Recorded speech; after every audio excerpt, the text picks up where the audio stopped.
Hello, everyone. Welcome back. Hope you're all having a great day so far. So I just wanted to give plenty of my thanks and gratitude to all of you who tune in week after week supporting my Paint the Medical Picture podcast series. I truly appreciate all of your support. So welcome to my 15th episode of Season 2. Today is Wednesday, April 14th, 2021. My name is Sonal Patel, and this is the Paint the Medical Picture podcast series. Now, I keep diving into those SMRC audits, and I keep sharing all my compliance tips. This week, I get into Inpatient Rehab Facility. And I also discuss the OIG's Work Plan updates for March 2021.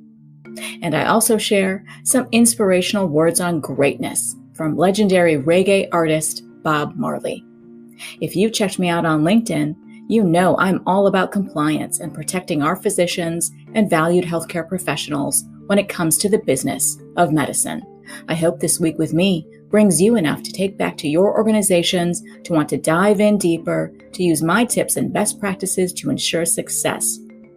I hope this podcast will help you boost the quality of documentation capture and improve coding accuracy as you help your providers paint the medical picture. If you like what you're hearing, go ahead and hit that subscribe button now so you don't miss an episode. Please write in a review and 5-star rating on Apple Podcast or wherever you listen to my podcast. I'd really love your support. Now, a quick disclaimer. Before I get started on the episode, this podcast episode and Nexsen Pruet podcast series do not constitute legal advice, but I am fortunate to work with sound healthcare attorneys at Nexsen Pruet. And as their consultant, I have over 10 years of experience in front office, back end, coding, and billing for multi-specialty physicians, compliance, and auditing for both E&M and surgical operative reports. Again, the opinions and insights throughout are mine alone, and they in no means constitute legal advice. So, let's get into Newsworthy. I wanted to go over the 5 new March 2021 updates made to the OIG Work Plan. Now, the first is titled Audit of Indian Health Services COVID-19 Vaccine Policies and Procedures for COVID-19 Vaccines Distributed to Tribal Health Programs. It's being conducted through the Office of Audit Services. Now, the COVID-19 pandemic has disproportionately affected American Indian and Alaska Natives, the AI and AN populations nationwide. The Centers for Disease Control and Prevention, or CDC, has reported that the age-adjusted AI-AN population's mortality rate from COVID-19 was 1.8 times higher than that among non-Hispanic whites as of December 2020. The Indian Health Service Program, the IHS, has issued its own COVID-19 pandemic vaccine plan, which details how the IHS healthcare system will distribute, allocate, and administer the COVID-19 vaccine. Now, the CDC has recommended that all jurisdictions be prepared to immediately vaccinate identified critical populations as the earliest COVID-19 vaccine doses became available and were granted emergency use authorization. The objective of this audit is to determine whether IHS followed the Memorandum of Agreement for the CDC COVID-19 Federal Agency Vaccination Program and the IHS COVID-19 Pandemic Vaccine Plan to coordinate the distribution, allocation, and administration of the vaccines to tribal health programs to protect the AI and AN patient pool. This objective will allow the review of OIG priority areas of promoting public health and safety with respect to services provided to the vulnerable populations served by IHS. Now, this audit will also allow the OIG to address particularly critical goals that bear directly on their mission and that are identified in the OIG strategic plan, oversight of COVID-19 response and recovery. These goals include protecting the health and safety of the AI-AN populations that receive healthcare services through IHS programs and identifying opportunities to increase the effectiveness of IHS's COVID-19 response. The OIG will review the policies and procedures that IHS had in place during their audit period and evaluate the measures implemented by tribal health programs during phases 1A and 1B of their vaccination programs, specifically the measures to distribute, allocate, and administer the COVID-19 vaccines developed by Pfizer BioNTech and Moderna for the periods of December 11th, 2020 through February 28th of 2021. Now, they will select a sample of tribal health programs to review, and they will identify best practices as well as challenges that tribal health programs have faced when coordinating the distribution, allocation, and administration of COVID-19 vaccinations. The final report is expected in fiscal year 2021. Now, the second OIG Work Plan update for March 2021 is titled Year-End Review of Opioid Use in Medicare Part D in 2020. This report is being conducted through the Office of Evaluation and Inspections. Now, the opioid crisis, as we know, has remained strong and steady, unfortunately, during the PHE. Now, in 2018, there were nearly 47,000 opioid-related overdose deaths in the U.S. Now, identifying patients who are at risk of overdose or abuse is key to addressing this crisis. The COVID-19 pandemic has made this need even more pressing. The National Institutes of Health, the NIH, has recently warned that individuals with opioid use disorder could be particularly hard hit by COVID-19, which, as we know, is a respiratory virus that attacks the lungs. And respiratory disease is known to increase mortality risks among people taking opioids. Now, this OIG data brief would provide information on opioid utilization among patients enrolled in Medicare Part D in 2020. It would also build on the OIG series of reports, including the recent data snapshot, Opioid Use in Medicare Part D during the onset of the COVID-19 pandemic, which reviewed opioid use in Part D during the first 8 months of 2020. It would also provide 2020 data on Part D spending for opioids and the numbers of patients who received extreme amounts of opioids through Part D, as well as those who appeared to be doctor shopping. It would also identify prescribers who ordered opioids for large numbers of these patients. The final report is expected in fiscal year 2021. Now, the third OIG Work Plan update for March 2021 is titled Audit of Fiscal Year 2021 HHS Consolidated Financial Statements. This review is coming from the Office of Audit Services. Now, the HHS financial statement audit determines whether the financial statements present fairly, in all material respects, the financial position of the audited entity for the specified time period. The OIG will retain an independent external auditor and review the independent auditor's work papers to determine whether financial statement audits of HHS and its components were conducted in accordance with federal requirements.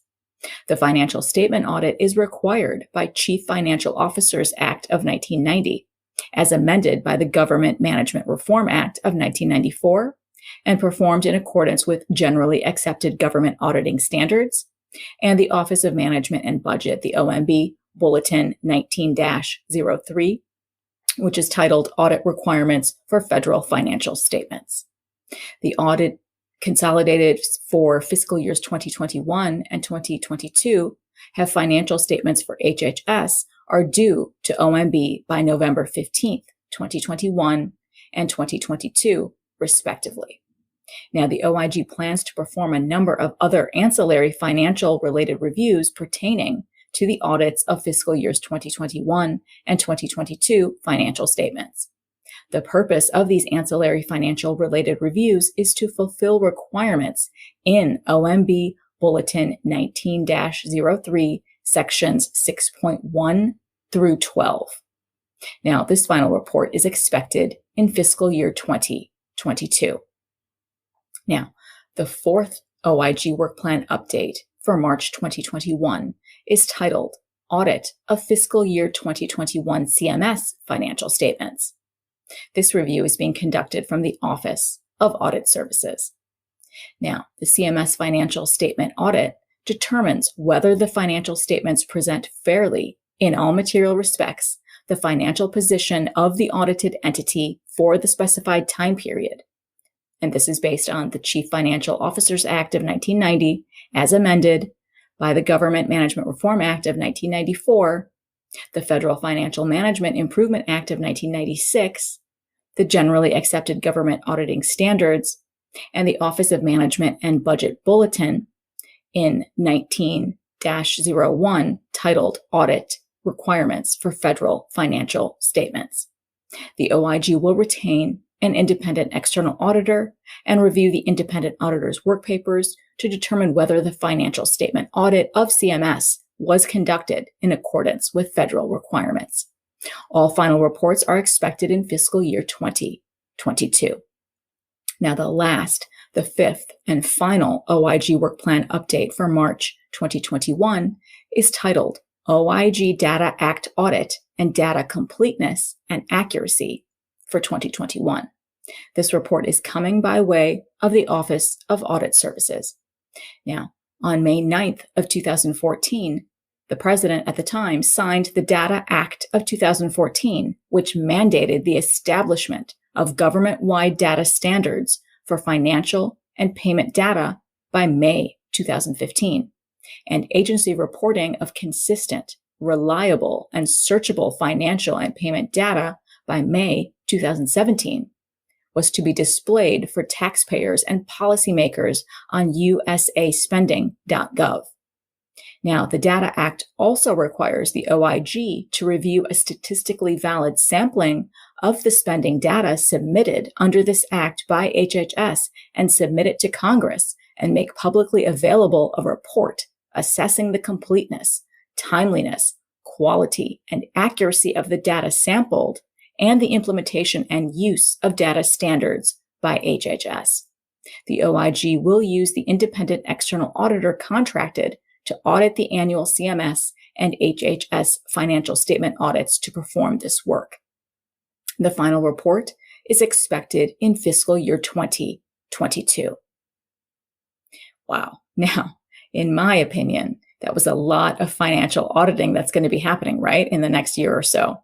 So in my opinion, I always believe our providers and practices need this critical information to review their coding and billing practices or overarching compliance programs.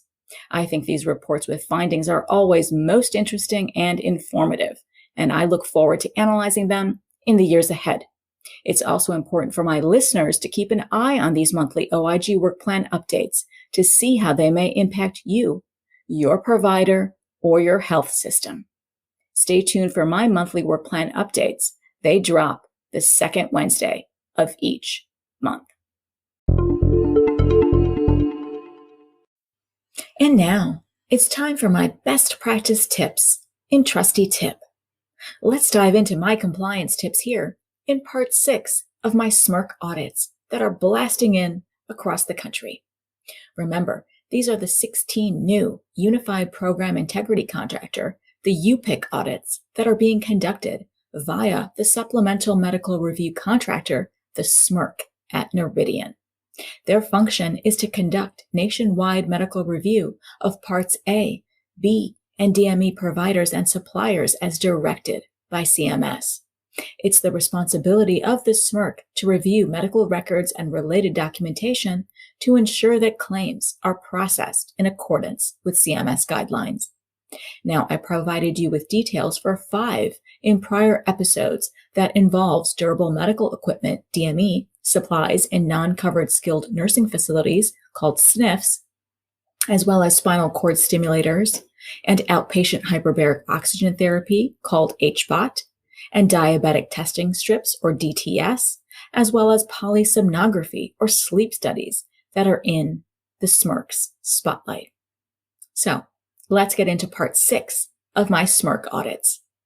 The 6th is titled 01-025 Inpatient Rehabilitation Facility, or IRF, notification of medical review. Now, Noridian SMRC is conducting post-payment review of claims for Medicare Part A Inpatient Rehab Facility, or IRF, claims billed on dates of service from January 1st, 2018 through December 31st, 2018. Remember, these are the time parameters. This notification includes the reasons for the review, documentation that will be requested in the additional documentation request letters, the ADR letters, as well as resources that providers and suppliers may wish to consult with as they're submitting their claims. Now, some background on the why. Why on earth is this happening? Now, our inpatient rehabilitation hospitals, the IRFs, and rehabilitation units of acute care hospitals are collectively known, again, as IRFs. IRFs provide intensive rehabilitation therapy in a resource-intensive inpatient hospital environment for patients who, because of the complexity of their nursing, the complexity of their medical management, and rehabilitation needs, they require and can be reasonably expected to benefit from an inpatient stay and an interdisciplinary team approach to the delivery of their rehabilitation care. And this is all based in the Medicare Benefit Policy Manual, publication 100-02, in Chapter 1, Section 110. Now, in a recent 2018 Office of Inspector General, the OIG report, titled, quote, "Many inpatient rehabilitation facility stays did not meet Medicare coverage and documentation requirements," end quote, those findings in that report found that for many IRFs, medical record documentation did not in fact support that IRF care was reasonable and necessary and in accordance with Medicare's requirements. Now, of course, the reason for the review is critical. So they're narrowing it down in scope for us. Thank goodness. So CMS has tasked the SMRC to perform the medical record review on the validation of IRF claims to support if the stays were reasonable and necessary. The scope involves Noridian SMRC performing data analysis and conducting medical reviews. Noridian SMRC will complete data analysis and review activities in accordance with applicable statutory, regulatory, and sub-regulatory guidance. They are honing in on the type of bill 11X for Inpatient Rehabilitation Facility, or IRF. Now, of course, there are documentation requirements as well. I'm going to go over a list of 14 very specific documentation requirements that will be in your ADR letter as well. Now, these are the items that you will have to furnish to support your claims that have already been paid, right? These are your claims that are now under review for your post-payment audit. Now, the first requirement are those admission orders. The second requirement is the applicable history and physical exam. The third is the pre-admission screen. The fourth requirement is the post-admission physician evaluation. The fifth requirement is the documentation of required physician face-to-face visits. The sixth requirement is all supporting clinical and or the nursing notes, as well as the nursing documentation. Now, the seventh requirement is the individualized plan of care. The eighth requirement is the record of interdisciplinary team conferences with attendance records. The ninth requirement is the therapy logs from all therapy disciplines. The 10th requirement is the completed Inpatient Rehabilitation Facility Patient Assessment Instrument, also called the IRF PAI. Now, the 11th requirement are the notes and documentation related to an interruption in their treatment. The 12th requirement is any and all other documentation supporting reasonable and necessary inpatient rehabilitation care, which includes, but is not limited to, the nature and degree of the patient's expected improvement, the expected length of time to achieve the improvement, the need for a continued stay, the demonstration that the patient made functional improvements that were ongoing and sustainably measured against his or her condition at the start of treatment, as well as an integrated medical and functional course of care for the patient. Now, the 13th requirement is for the valid electronic or handwritten signatures when applicable. And finally, the 14th requirement are copies of any patient notices that were given, like those ABNs, right? Those Advanced Beneficiary Notice of Non-Coverage, if they're applicable. So remember, these post-payment audits are a sign. They're a signal that something may be amiss in your IRF documentation, coding, and billing. These 14 requirements are a very good reminder that you should be making checklists and improving your workflows and efficiencies at your practice to ensure all documentation is being captured, coding and billing are compliant for all of your payers in your payer mix. So, a better, smarter approach is one that's proactive and starts by painting a clear, rich, and vibrant medical picture the first time, so your certified medical coder can then abstract codes with accuracy. And finally, in this week's inspiring quote on greatness in Spark, it's from Jamaican reggae singer Bob Marley. The greatness of a man is not in how much wealth he acquires, but in his integrity and his ability to affect those around him positively. I love this. I know I am always drawn to people who affect change with positivity. Integrity and positivity both are necessary ingredients that make up greatness. There are few people that enter our lives that possess both of those qualities, but when they do, wow. I have just a handful of these types in my life. A handful is plenty. Plenty to affect change in you, to do things yourself that inspire and affect positivity and greatness in others. So spread that greatness around. There's plenty for everyone. I am happy Bob Marley's spark still burns brightly in all of us today. So that wraps up today's episode. Please go out and make this a great day, an incredible week for yourselves. Go do great things this week and aim a little higher, do a little more, and give back in any way you can in 2021. There's so much each one of us can do. So, news for me this week is I get to finally sign up for my vaccine. It's about time. I'm so excited. It's opened up for me at last. So I can't wait to sign up. I know there's going to be still thousands of us that are on this new list. So I know it's still going to be a waiting game, but my time is coming. I'm so excited. But in the meantime, remember, we're not all vaccinated yet. So keep masking up, washing up, and staying physically distant. As always, I appreciate you diving into today with me.